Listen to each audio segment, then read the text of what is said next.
Folks, a very good morning and welcome to FYI. I am very pleased to be with you this morning, back with my co host, Tabitha Sarabo Halley, MP, Member of Parliament.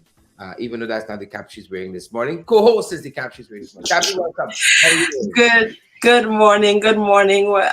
Good to be here, Sharon. How are you guys doing? I've been off for a little while, but I'm back, and Yeah, I see yeah, that Sharon yeah. is doing a lot without me. I'm Yeah, not going to well, complain not too much, not a but lot at all. It hasn't been the same. Hasn't been the same. You had some time for your anniversary. Happy anniversary again. yes, It's thank never too you. late. And you took some extra, but it's good. It's good to have you back on set, even though it's virtually this morning. Virtually on set. Virtual, but How I'm have you happy been? to be here. I'm happy to be here, and thank you again for the anniversary. It was good. I'm, I don't think it has ended, but it was good. Excellent. It It was was never good. end. It was never end. Folks, in particular, in case you didn't join us last week, Tabitha was celebrating her 10th anniversary. Remind me the date again. On Thursday, the tenth of The 10th tenth of on the 10th. the tenth Correct, of correct. I August. thought Yes, as much, but I didn't want to. It seemed too perfect. The 10th on the 10th. yes. This year is the tenth, but yeah, it was good. I'm Congrats. smiling too much. It was good. Oh, I'm tempted, very tempted to go for it. I'm very tempted to drill down there for you to unpack that for us. You know, No, like it's. I we, think I just for persons who are married, I think it's good for us to take time and just enjoy each other as a spouse, because life can get in the way of so many things, your family, your job, all the stresses and so on. Sometimes it's just good to take a step back and remind yourselves of why it is that you got married, what your expectations were of the marriage, and what it is that you want to see for yourselves as a couple moving forward. So it was a good time to reflect and to figure out how it is we're going to move forward from here. yeah, and Tabby, I love, love, love what you said there because so many times we don't get to do that. Reflect. And it's not only concerning marriage; it could be concerning your career, your personal life, as a family, as an individual, as a couple, as you said there. And you don't even have to be a married couple. Yeah. You could just have an ordinary relationship.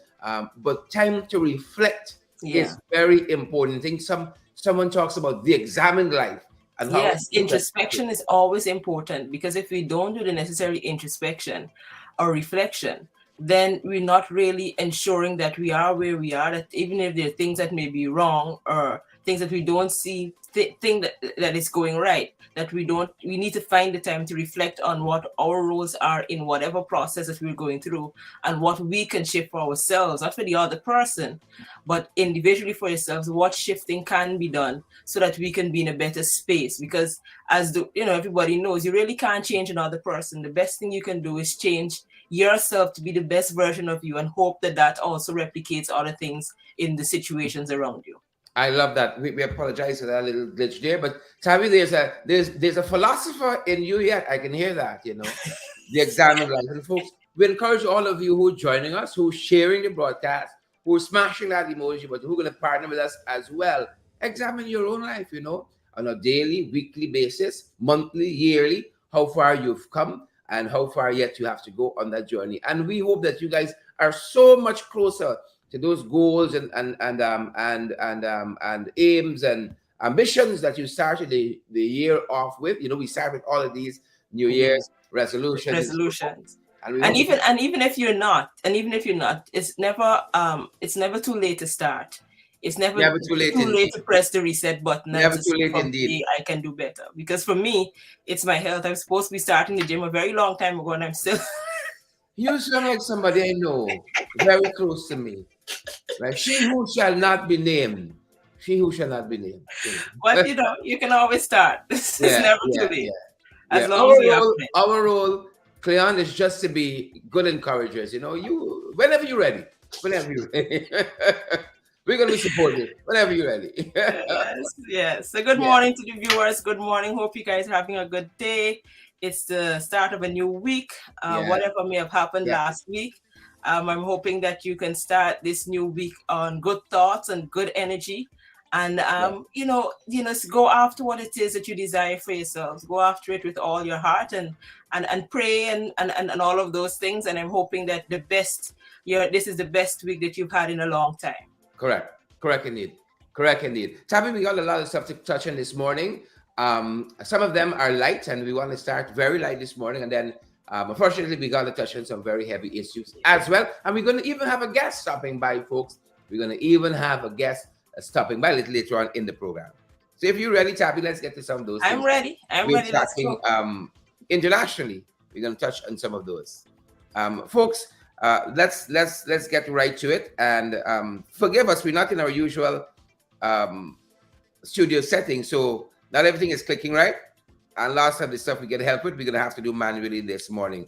But just touching on some of what we're covering in the morning papers, as we said, lots and lots going on, whether it's internationally, it's regionally, it's locally as well. A lot to discuss. We talk about the pandemics that we have to deal with, in addition to COVID-19 and everything else. They talk about the new strain of COVID-19.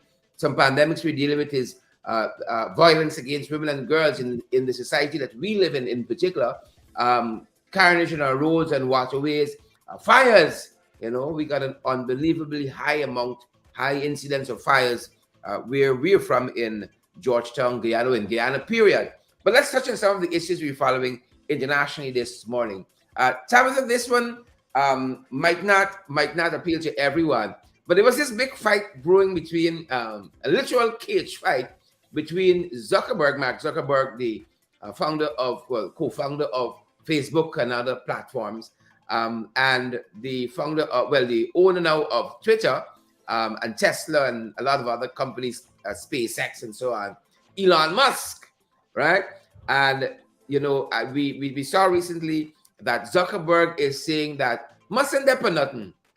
He ain't there for nothing. I think it's Musk is the person who put forward this idea of this cage match between himself and Zuckerberg.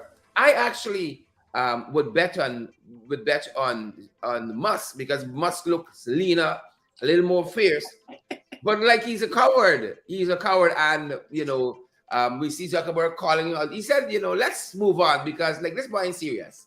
No, well, I think sometimes in a lot of these situations, it's like they pretend like if there's an issue because they want to get more ratings, more attention drawn to them, and it's not really a serious fight.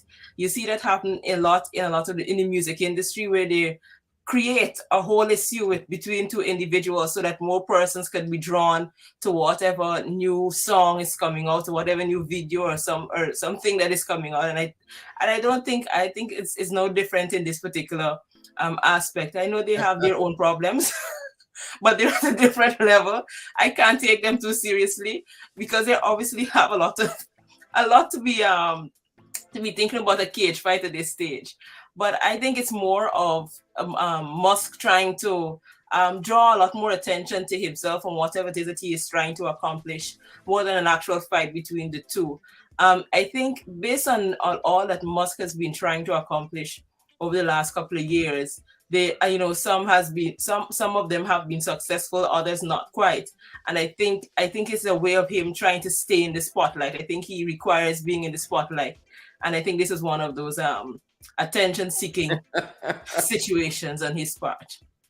Excellent. So that's one of the issues we're tracking internationally, folks. And because we have a guest, we're gonna hasten on to some other things. I think we're touching on some stuff we're following regionally as well. And in Trinidad today is election Monday. They're in the throes of local government elections, and one of the big things there has been violence.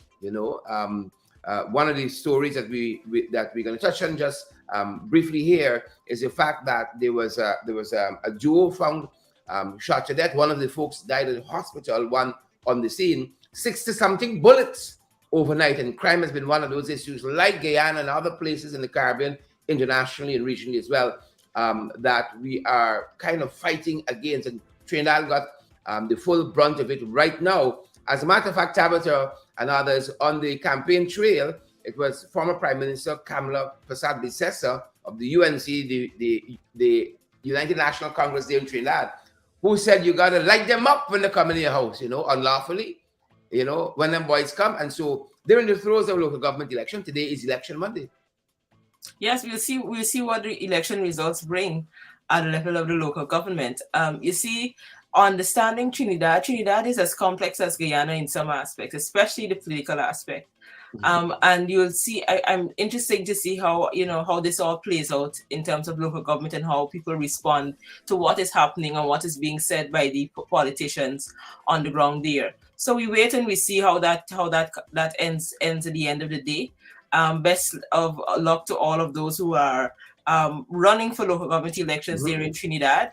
And I hope that all of those of you that are listening to us and looking at us today that are in Trinidad, that you go out and you cast your ballot for the best candidate for your particular constituency. But it's going to be interesting to see whether or not what is being played up in Trinidad is exactly how people see it on the ground there, and how it's exactly they're going to vote at the end of the day. Yeah, they have their own challenges, but interestingly enough, we didn't hear anything about, forged signatures and these nominations form and the kind of drama that we had at our end. So, well, the day is young. Get started. I love that. A lot can come out. A lot can come out today. We will see, depending on who wins or loses, you will see what comes out over the next 24 hours. Exactly. So let's touch on some of the things close at the top of the end. As you guys know, I'm still traveling. I'm still on travel duties. I'm happy to be coming in virtually. Anyhow, I'm happy to have Tabitha here with me. Guys who are now joining us, share the live for us. Smash that emoji. But you know how we do it around these parts? Locally, Tabitha, locally, this government is something else that we have to deal with on our front. We have seen a concerted effort to close down the nursing school there in Region 10, in Linden in particular. But we hear of a nursing school being established in Region 6. And just overnight, we saw the Minister of Health, Frank Anthony, saying that there's one pending in Essequibo as well, and they're going to be dedicating, I think, $500 and something million, I think, to establish this nursing school. Interesting. But when people talk about apartheid and racism and all the other things, we get upset. But the thought process, at least their school of thought, was that we're producing too many nurses, and all of a sudden. But it's what is more interesting in that too, Sherrod, is that they're spending $500 million to start a new school without really dealing with the issues of nurses in Guyana. Our nurses are fleeing the country in droves. Is it that we're setting up another nursing school for the nurses to do the same thing? So we're pumping $500 million into creating a nursing school. We're going to spend a lot more money training nurses for the world and not for Guyana. So my question is this really the best use of the money under the current circumstances? Should it not be going into ensuring or looking into the issues that our nurses have right now, trying to rectify those issues so that when a nursing school opens and we invest money into our nursing program, that we don't see those investments flying out of the country in droves at the end of the day. And so I think they're not dealing with the issue at hand. And so what it is that they're now showing up as if they're dealing with the issue by creating another school, which that is not the problem. The problem is that there are issues in terms of the way in which nurses are treated, their remuneration, what it is that the government is going to be able to give to the nurses to help them to understand that they're needed, and they would need them to stay in country and facilitate them at that level. And so the $500 million doesn't really make me feel good at all, because all we're doing is throwing good money after bad in this particular instance. We're not dealing with the situation. Yeah, what concerns me is a shamelessness of the people. They say one thing, but then their actions, and that's what you always have to look at, the actions, and it will always betray them every time. Because when we saw the concerted effort to close the nursing school there at Linden de Santa Rosa Nursing School, there were all these thoughts, too many nurses, blah blah blah blah blah blah, and then we even saw the certification of nurses come under fire, and this was one way they were trying to prevent nurses from going overseas. And now nursing schools seem to be the latest fad. So Yeah, that's and the nursing association had a lot of issues back then. I'm not sure if they have figured those issues out in terms of the process that they used to do the certification the last time, and whether they have rectified those issues, or whether the ministry has decided to just take over the entire process and basically relegating the nursing association to the side. I haven't followed that up to see whether or not they have rectified that issue, but that too was a major issue about a year or so ago. and exactly, but again, Tab, excuse me just a sec. It's the kind of shamelessness, Yeah. it's Yes, the kind yes. of They give you the impression that they're doing something and they have an agenda, they have a plan, and they have a vision and they're going in a particular direction. But and all it is about, as far as you can see in Guyana, it's about infrastructure and construction. Because for me, that is where most of the corruption is. And so it's easy for them to say they're building something new. They're building a new hospital, they're building a new nursing school, they're building a new bridge, they're building some new roads, and the emphasis, while it is that you want development and you want there to be a proper infrastructural development, if it is that you're not taking into consideration the development of the humans that have to deal with all of these things, these infrastructure, as much as you focus on the building, if you don't deal with the people that have to be in the building and the people that have to use the roads, then you still have a problem in the long run. And so they have to be taken hand in hand. It can't be just focused on infrastructure and leaving the people behind in the process. Because at the end, it wouldn't help you. yeah. Endorsed. I endorse all that you've said, and we really have to these policies, hear 'em, scare 'em, hairy fairy policies, and from people who should actually know better. But what do we expect? What do we expect? Is the same old PPP that we engage all the time, folks. Look at us. We are following very very sad news over the weekend of this boat mishap. I think this was in the Essequibo River. This boat mishap, of which 3 young persons lost their lives, all under age 11. I think that'd be thoughts and prayers with the families and friends. Yes, I think the youngest child that died was 1, if I'm correct. When I read the news, that's what the article said. It's a really sad situation. Condolences, as you said, to the family. The deaths for me are too much. We really need to pay attention to how it is that we're ensuring that our lives of our youngest among us aren't lost in such ways, or in any way. And so all steps have to be taken on all fronts, whether it's on the roadways, whether it's in the dorms, whether it's on our waterways, that we need to put systems in place so that these things do not become a norm and we don't become too desensitized or sensitized to these matters, because it's really tragic whenever any time a family has to bury a 1-year-old or a 3-year-old. It's really sad. So my condolences goes out to the family of those who have passed.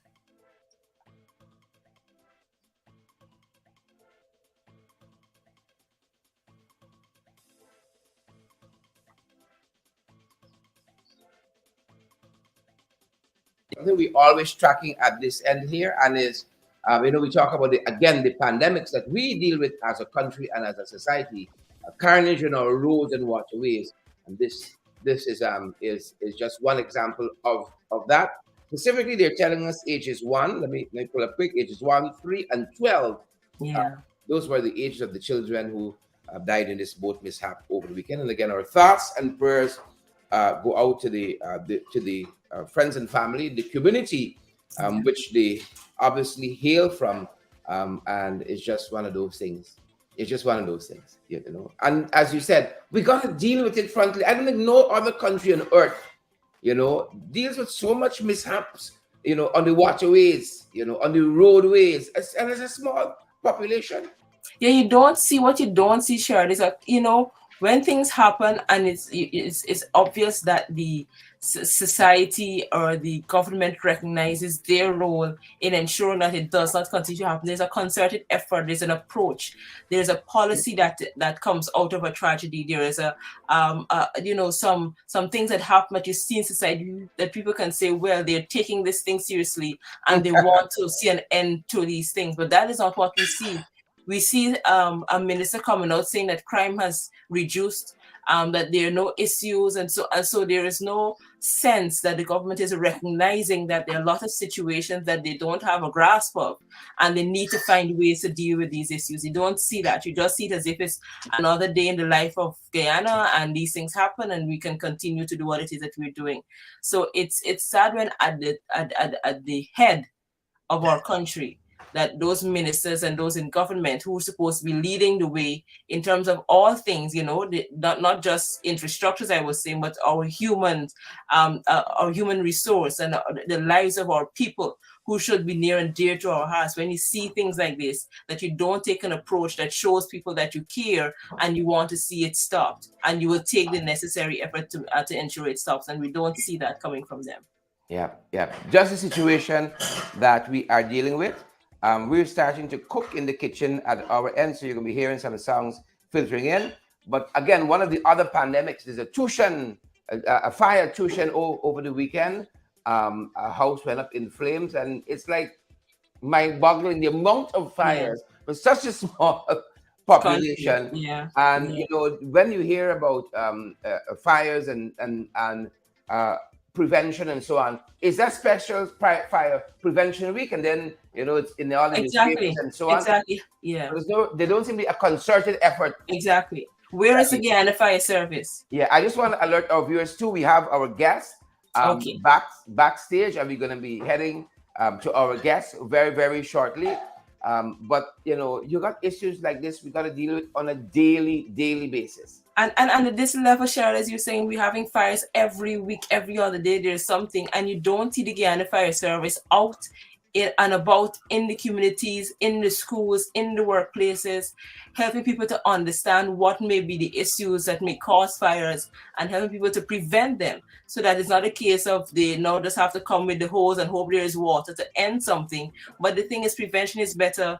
So we need to see the Guyana Fire Service at the front in these matters, dealing with these things and helping persons to understand what they may be doing that would be wrong, that may be causing the fires. Maybe it's a case where the way in which we have wired our houses over the last 20 decades or so needs to change. Maybe we are putting too many plugs into, too many of our the computers and stuff into plugs that need to be changed. But if it is that nobody is having these discussions, then we will continue to see these things happen, of course, outside of the arson that also happens around. So I think we need to see some efforts from those in government, from those in the policy making places to say, well, we're going to deal with this matter frontally, and they're not doing that. And it's very sad.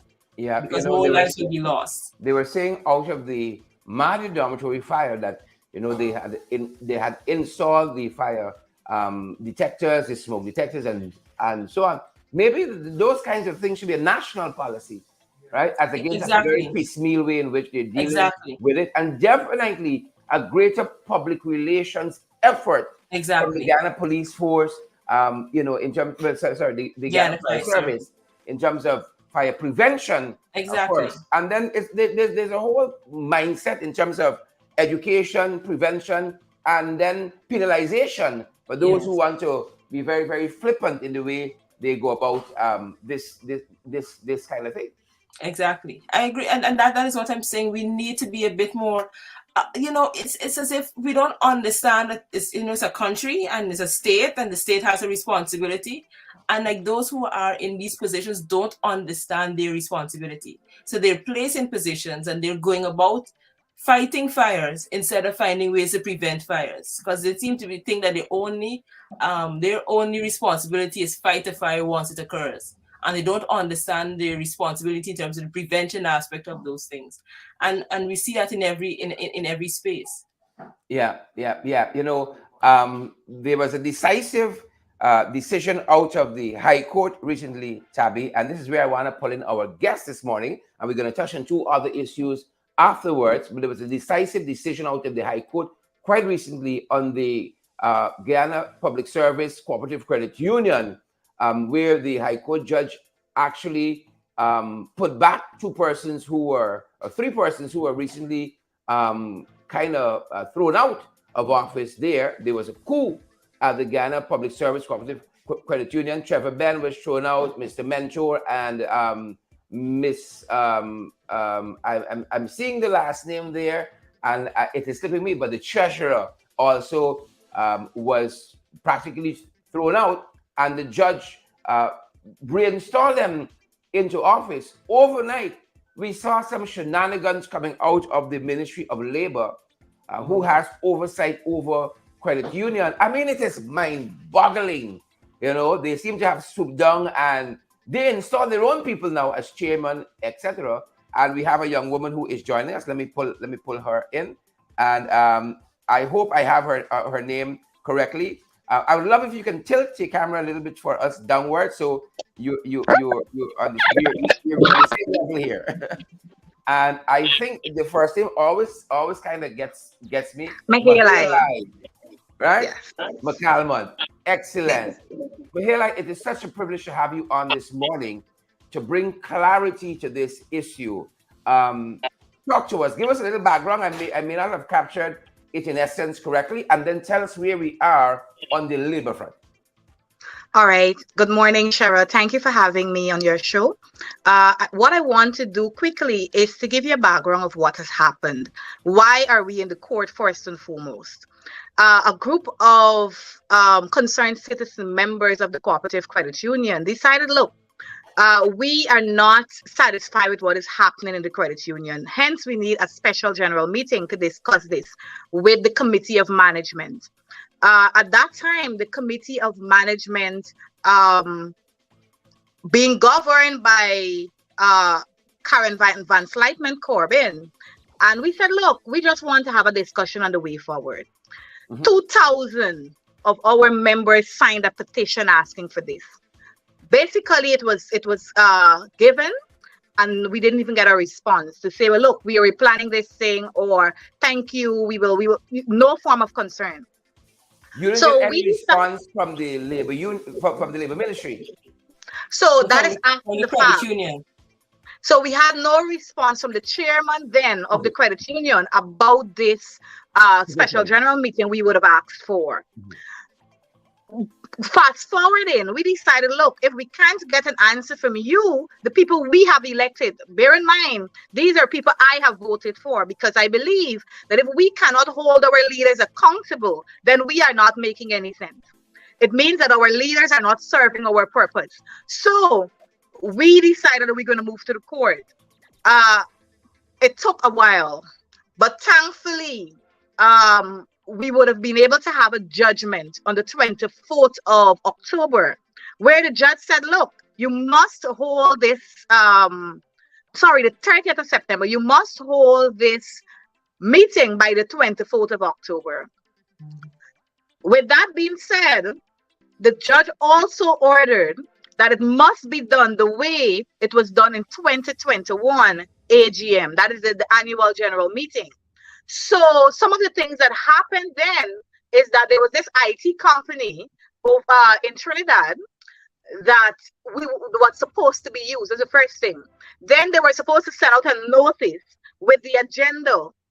We never saw the agenda till the morning of the event. That is on the 24th of October. We never saw the agenda in the media until then. Then it was supposed to be in all media houses. I think we saw it on Facebook. We saw it on maybe one newspaper. Whatever it wasn't compliant with what the judge had ordered. So we decided, look, the judge made it clear that anybody did not fulfill their order will be in contempt of court. Me being the applicants, I will not go through with something knowing that the judge, it's not in what the judge has ordered. So I decided, along with my fellow applicants, and we said, look, we are not going to participate in this thing because, of course, it is not done in the manner in which the court has ordered. Fast forward to now, we filed a contempt of court proceedings because, like I said, it was not done the way it should have, or it was expected to be done.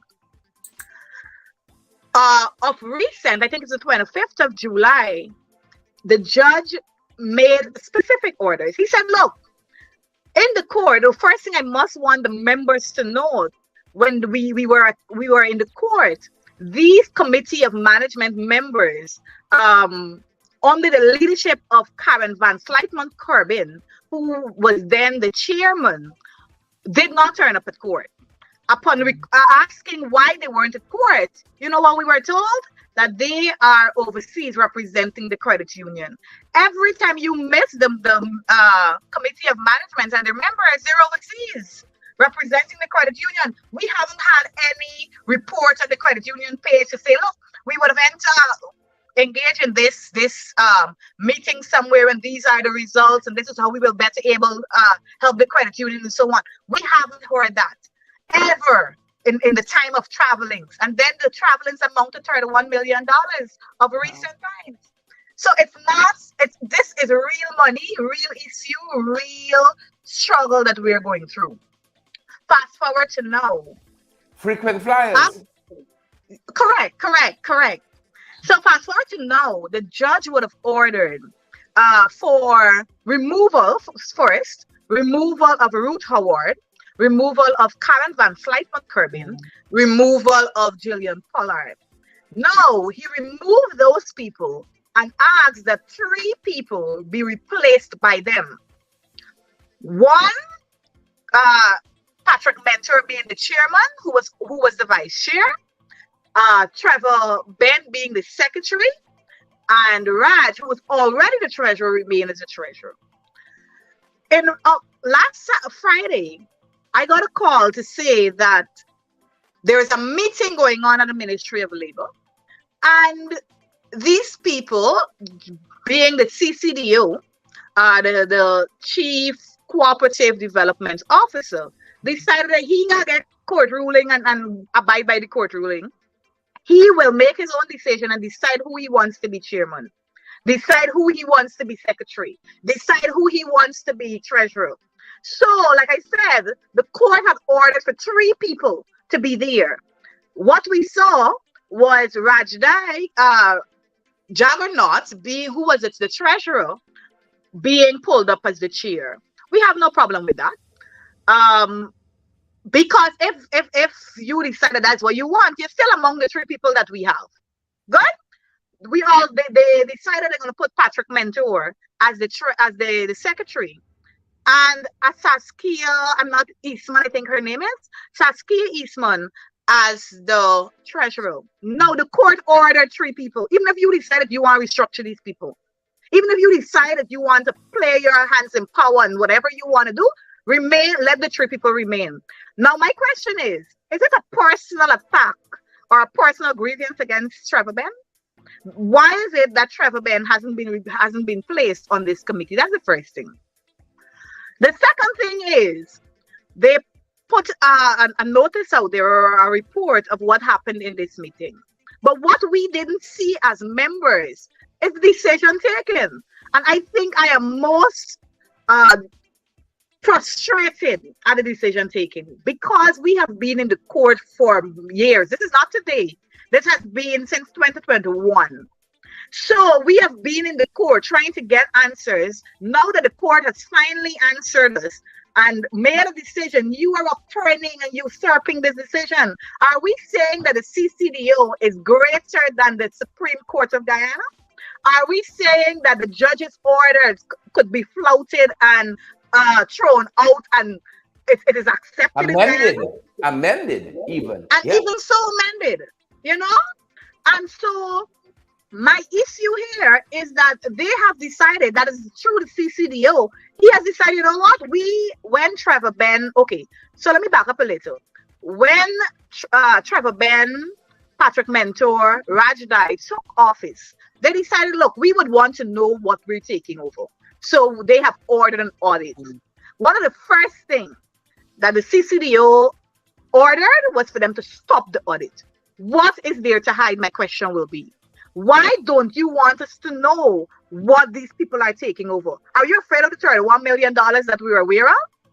Are you afraid of just about $13 million in law fees against people like me who are members of the credit union and have to find their own monies to pay? Our lawyer, and thankfully Wisdale has been such an understanding and a great lawyer that, we are so grateful to him. But we had to find our own monies to fight our case. Yet the credit union is paying about $13 million or a rough figure somewhere around there.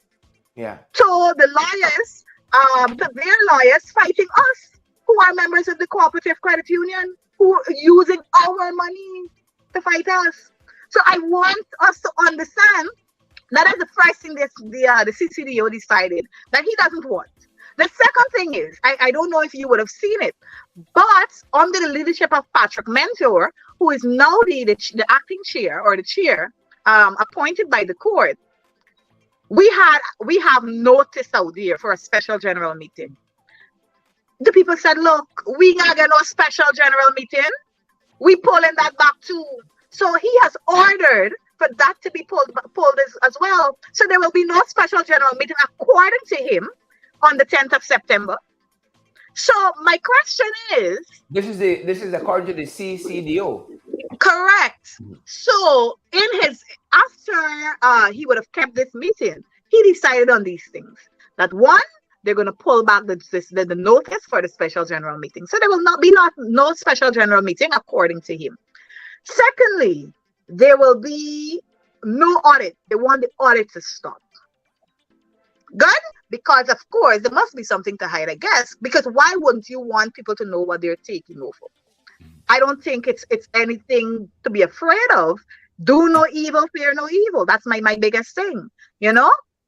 And so we have the Ministry of Labor through the CCDO, who's attempting every measure there is to usurp the ruling of the court, to thwart and disallow the voice of the membership to take over. And all we're asking for is a special general meeting because we are not satisfied with what is happening in the credit union. The Guyana Public Service Cooperative Credit Union belongs to every member that is a part of that credit union. It's not one group of people who decides that this is what they want. And if we cannot, and like I said in my opening statement, if we cannot hold our leaders accountable, then we're not making sense. Our leaders must be held accountable. And as an applicant, that is from the position in which I took this to the court, understanding that leaders are servants first to the people. And if we cannot, you cannot serve us, you cannot listen to us, basic things as listening to us, you have a problem to do, then we will remove you from office. It's as simple as that. We vote you in, and we need the opportunity for you to listen. If you cannot listen, then we will take necessary actions.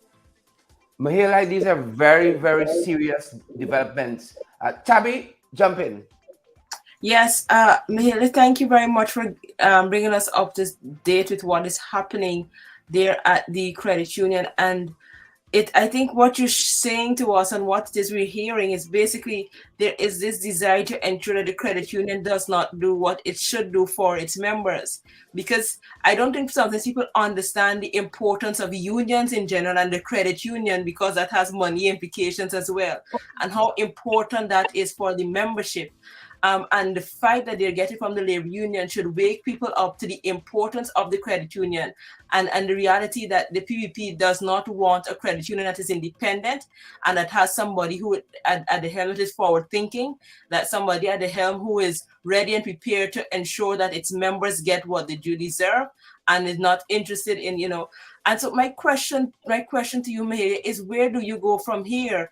Given the fact that the CCDO is now suggesting that you cannot get your special meeting, and he has decided that Trevor Ben cannot be on that committee, like what is the next step for the applicants in this particular matter? So we have spoken to our lawyer, Mr. Ford, Senior Counsel Roysdale Ford, and he is taking the necessary steps to ensure that whatever the court has ordered is going to be put into place. So, but before that though, even if they do not put it into place, September 13th, we're back in court. We're going to be hearing the contempt of court proceedings.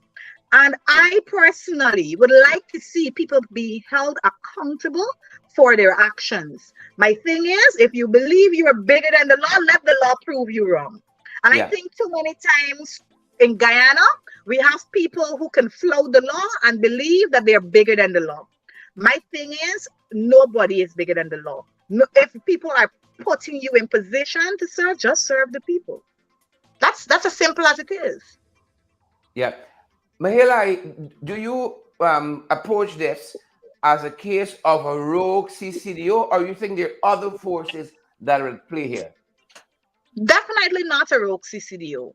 The CCDO is taking directives from I don't know where, but I know for sure that the CCDO came at that meeting well prepared to say what he wanted to say. While I was not present, the fact that he did not put out his decision on social media, he put out on the Ministry of Labor Facebook page, and I urge every one of us to go read that comment there, or that post, that report, and most importantly, voice your concern about the displeasure. The CCDO, or through the Ministry of Labor, they put out that they had a meeting. It was public information. But why wasn't the decision being placed out there as well? So for me, they knew that they are not in favor, the people will not be in favor of what the decisions are. So it was not placed in the public's domain. But my concern as well is, I do not think the CCDO is being rogue. The CCDO knows where its instruction is coming from.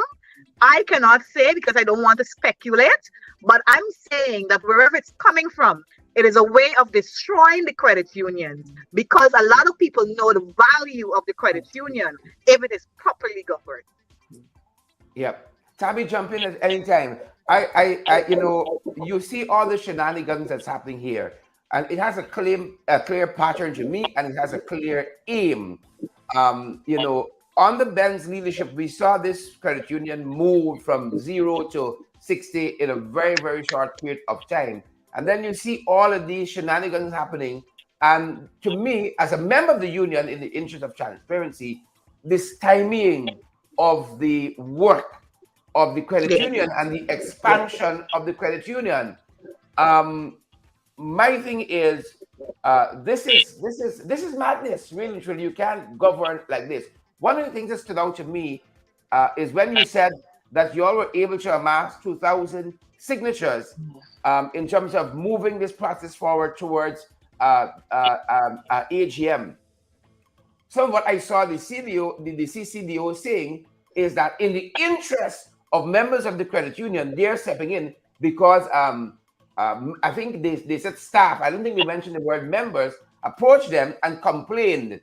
Staff approached them and complained. Staff are interested in the frequent flyers and 31 million and all of that, and the pulling back of programs that hinders the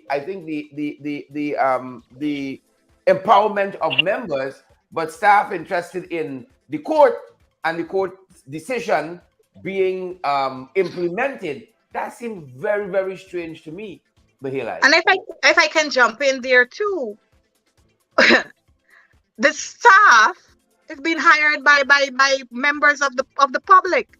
It's been hired by members of the cooperative credit union through the powers of the committee of management. So we need not to run from that. So if the staff has a problem, according to the CCDO, then it means that they are not working in the best interest of the people. Because if I'm saying to you, I have 2,000 signatures and the staff is 25, 30, 40, whose voice is greater?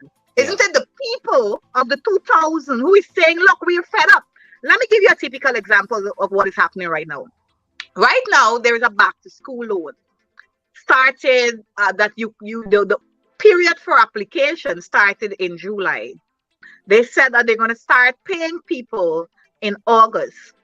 Every day, people can call you to ask you when this money is being paid. Because you know why? Prior to now, back to school loans, Christmas loans, by the time you apply, once you are qualified, you start getting your money. You didn't have to wait a month and frustrating people. The truth of the matter is, Sharon, a lot of our people are waiting for this money to buy school clothes for their children.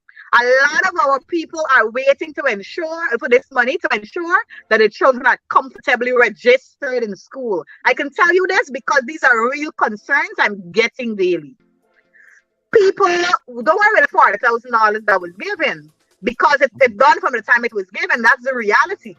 So people are now waiting on this money to ensure that their children are properly geared for school. And if we are frustrating them from not having this money and we're prolonging an entire period, what if the school is opening on the 4th September?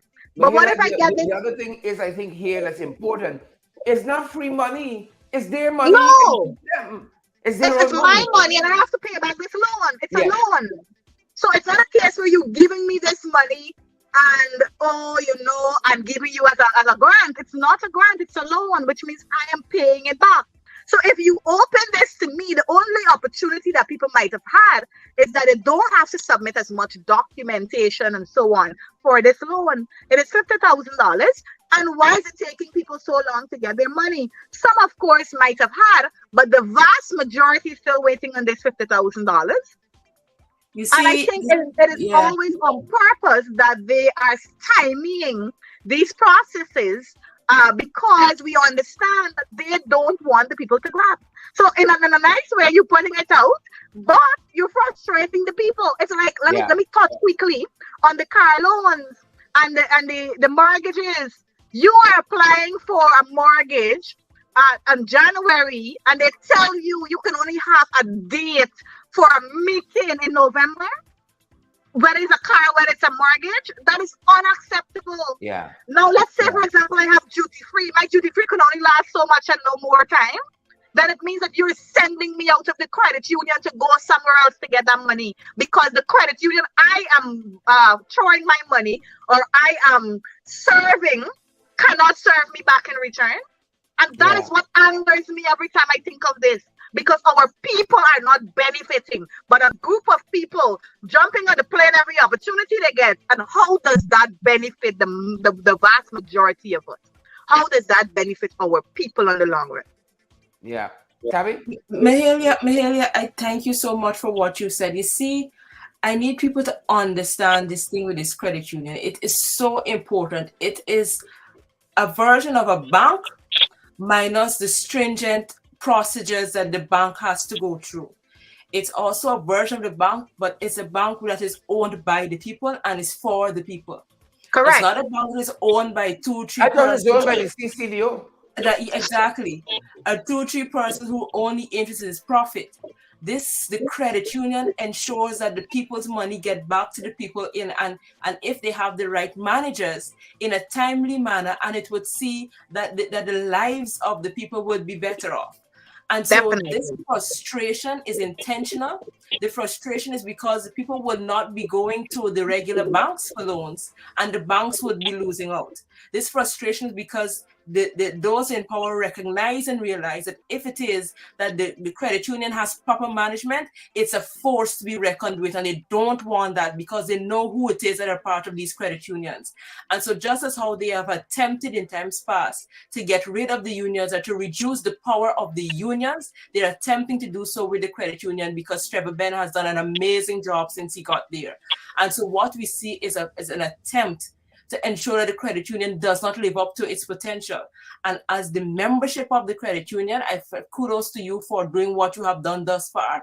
And I could only hope that the rest of the members recognize the importance of this matter and the importance of their voices on this matter, because without it, they can lose their only lifeline that is for them and will benefit for them. And then they will have to go back into a system that does not care about them and will have them in debt for the rest of their lives, or they may not even be able to build or to buy their house or to build their house or to buy their car or to get the loans that they need for their children if they have to go to the institutional banks. So this is a very important matter, and kudos to you and the other applicants that took up this charge. And I'm hoping that the rest of the membership take this as a serious matter and not let it go easily. If I can jump in quickly and not for another point. If people believe that this thing is such a plaything, I want people to understand as well that the audit for 2021 has finished. We haven't received dividends. Normally, at the end of the audit, we should have an annual general meeting. We should receive our dividends. We're still waiting. We are still waiting. My thing is, if people don't understand the seriousness of these things, Yeah. and we sit and we fold our arms, it will come back to not only haunt us, but haunt our children. Yeah. Many people have reached out to me and they tell you plain that when they go to certain institutions and they tell you, okay, if you want to buy a car, they're specifically telling you, go to NBS, go to New Building Society. They are ensuring that they're pointing you in a direction, because I've had that personally, where I said to them, look, I'm doing it through the credit union. They said, okay, well, it's good, but we're advising you to go to New Building Society. My thing is, why, if we understand the power that our credit union has, once it is properly managed, we will understand the forces behind what is happening. This thing is not ordinary. It's not ordinary. It's using to frustrate every citizen, every member that is a part of the cooperative credit union. Yeah. But why? If we are so powerless, if we have no impact to our people, maybe in your thinking, then why are you tampering with us? Why are you ensuring that we don't build as a cooperative society?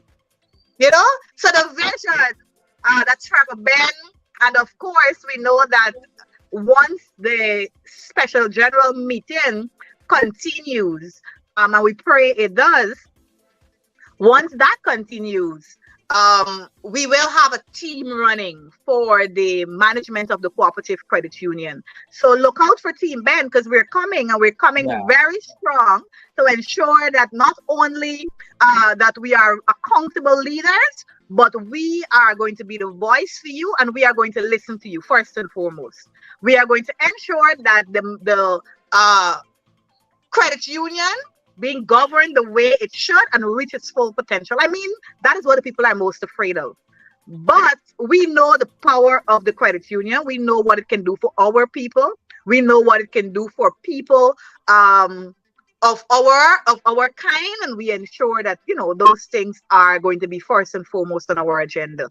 So once the special general meeting is in operation, just know that you're going to be seeing our faces out there, and it means that we are going to be up to ensure that the credit union is being taken out of the hands of people who are stymieing the progress of the credit union, and be put in the hands of people who can seriously enable or push the vision of the credit union. Yeah. Sharon, I don't know if you heard it, but I think we heard it first time on FYI that Mahalia is going to be taking up one of those positions come the next. Excellent. I'm happy to say it here.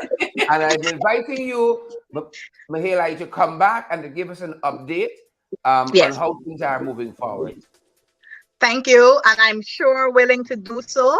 And again, thank you for hosting me. The members of the Cooperative Credit Union, just note that we will continue to fight the good cause.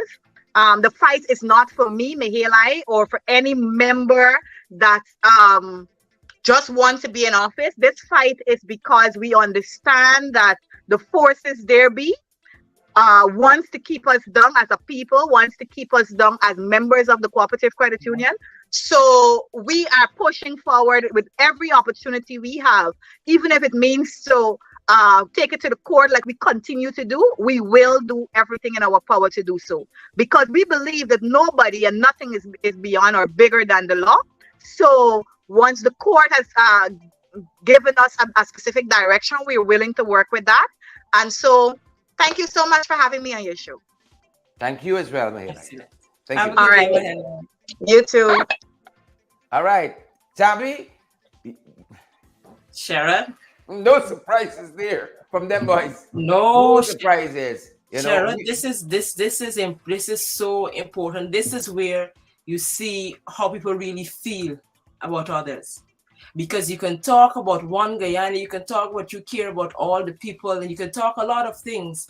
But when the rubber hits the road and you have the opportunity to show that you care for the lives of those persons who are in the credit union, what you show quite clearly Yeah. is that your interest is ensuring that they don't have access to the resources that they need to get their lives in order. Yeah.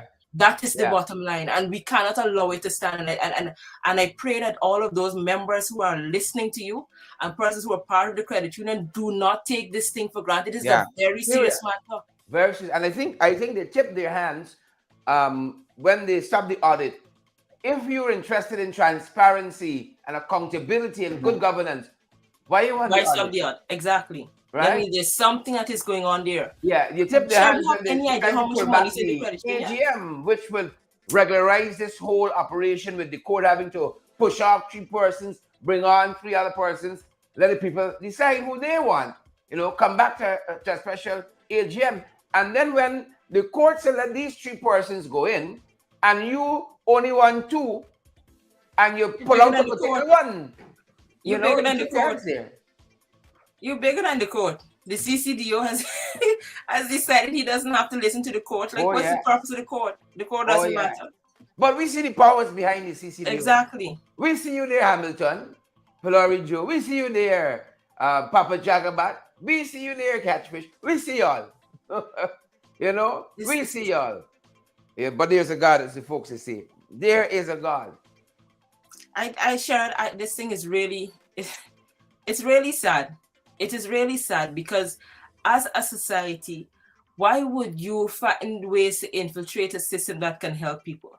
That shows where your heart is. And if you're in leadership and your role is to stifle a corporation that will help the people, then you have no business being in leadership position. Yeah. You have no business being there because it's not about the people for you. That's the real truth. You know, let's touch on 2 issues quickly. Let's try to be heroes and in perhaps 2 minutes, touch on 2 issues before we take our take our leave. This is interesting to me. There's a study that the administration is undertaking to enter into glass manufacturing. It's interesting because we know it's an administration that don't like studies at all. So I'm shocked there. I am shocked. They don't like nothing to do with book and pen and you know, and feasibility studies and EIAs and all of those things. No. So that's interesting on that front. And then years gone by, we actually used to have a nothing glass new factory. Nothing new. Yeah, you know, we actually used to have a glass factory. And it wasn't their idea either. These same folks who would have shut down that enterprise. Exactly. As I said, this is nothing new and it's not they started it. So they're not coming with anything that is innovative. Excellent. It's just something that they shut down that they realize they need to start back because we have enough sand for it. So if they actually get it in place, they will say kudos, but then again, you have to think about all the corruption that may come with it. So there's that happening, and we see them, they're going into the region now. This is the wider Caribbean region, and they are looking for insurers for farmers because they've just realized, this handout thing that we doing is not sustainable, and we need to hand this off to somebody else. Why do they want to hand out, have farmers insurance? Is it because, some of these things are dying, some of these, under them, rice down, sugar down, a lot of these industries are failing because of the policies of the current administration, and they're trying to pass off that burden onto somebody else. It's very interesting. Yeah, I don't know much about farmers insurance. Let me say that at the beginning. I've never heard of that before. I'm not saying it doesn't exist. But my question is, who is going to be paying the insurance? Who's going to be paying it initially? Is it the government is going to pay the installments, and then if something happens, the farmers will get it? I would love to see what is the procedure or the process by which this is going to happen, and who is going to take up that offer, especially with climate change that is happening, and we're 6 feet underwater and all of those things. I am interested to see which insurance company will take that up and what will be the, anyway, so let me go there. It'll be interesting. As well, those are a couple of things we're following. Tabby, we have a hard finish because we got to run off, you got to run off, and we got other things to pursue at this end. Valid and credible information, and we got to pursue the truth wherever it leads. So Tabby, thanks for joining us. And all of those folks who are joining us as well. We don't have enough time to give the proper shout out this morning. But thank you for joining us this morning. Have a good day. Have a good day, Sherrod. Be safe. You too, Tabby. Thanks for coming back. No problem.